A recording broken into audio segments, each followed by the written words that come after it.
জগন্নাথপুরীতে এমন এক আশ্চর্য ঘটনা ঘটেছিল যার কথা শুনলে আজও ভক্তদের শরীর শিউরে ওঠে। রাবণ পর্যন্ত যাকে বশ করতে পারেননি সেই মহাবীর হনুমান পুরীর জগন্নাথ মন্দিরে আজও সোনার শিকলে আবদ্ধ।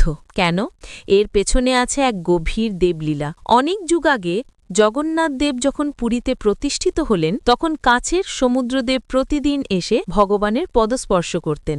প্রথমে সব ঠিকঠাকই চলছিল, কিন্তু একদিন হঠাৎ সমুদ্রদেব উত্তাল হয়ে পুরো জগন্নাথ ধাম ডুবিয়ে দিলেন। তারপর থেকে বারবার একই ঘটনা ঘটতে লাগল। এই ভয়াবহ বিপর্যয় ঠেকাতে জগন্নাথদেব হনুমানকে সমুদ্রতটে প্রহরীর দায়িত্ব দিলেন। হনুমান সেখানে দাঁড়ানো মাত্রই সমুদ্রদেব শান্ত হলেন। তবে বিদায় নেওয়ার আগে সমুদ্রদেব একটি শর্ত রাখলেন, হে বাজরাংবলী, তুমি যতদিন এখানে থাকবে ততদিনই আমি শান্ত থাকব। হনুমান মাথা নত করে সম্মতি দিলেন। কিন্তু জগন্নাথদেব একটি বড় কথা ভুলে গেলেন। একদিন পুরীধামে মহাসঙ্গীতে রামভজন চলছিল।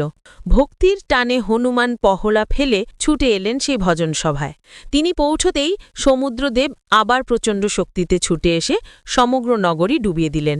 এবার জগন্নাথদেব এমন এক সিদ্ধান্ত নিলেন যা কেউ কল্পনাও করতে পারেনি। ভগবান নিজেই সমুদ্রতটে এসে হনুমানকে বললেন, হে মহাবীর, তোমার কর্তব্য যেন আর কোনোদিন ভঙ্গ না হয়, তাই তোমাকে আজ থেকে শিকলে আবদ্ধ করতে বাধ্য হচ্ছি।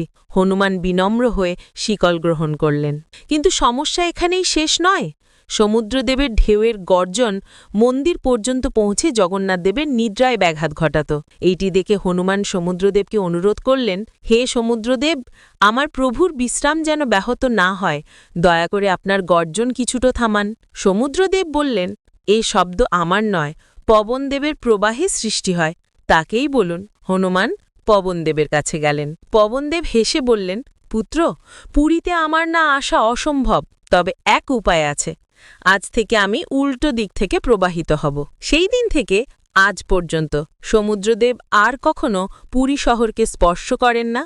মন্দিরের ভিতরে সমুদ্রের কোনো গর্জন শোনা যায় না এবং জগন্নাথ মন্দিরের পতাকা আজও বাতাসের বিপরীত দিকে উড়তে দেখা যায়। যে স্থানে জগন্নাথদেব নিজ হাতেই তার ভক্ত হনুমানকে শিকলে বেঁধেছিলেন, আজ সেখানে প্রতিষ্ঠিত শিকল বাঁধা হনুমান মন্দির। ভগবান জগন্নাথকে মন থেকে যারা ভালোবাসেন, কমেন্টে লিখুন, জয় জগন্নাথ।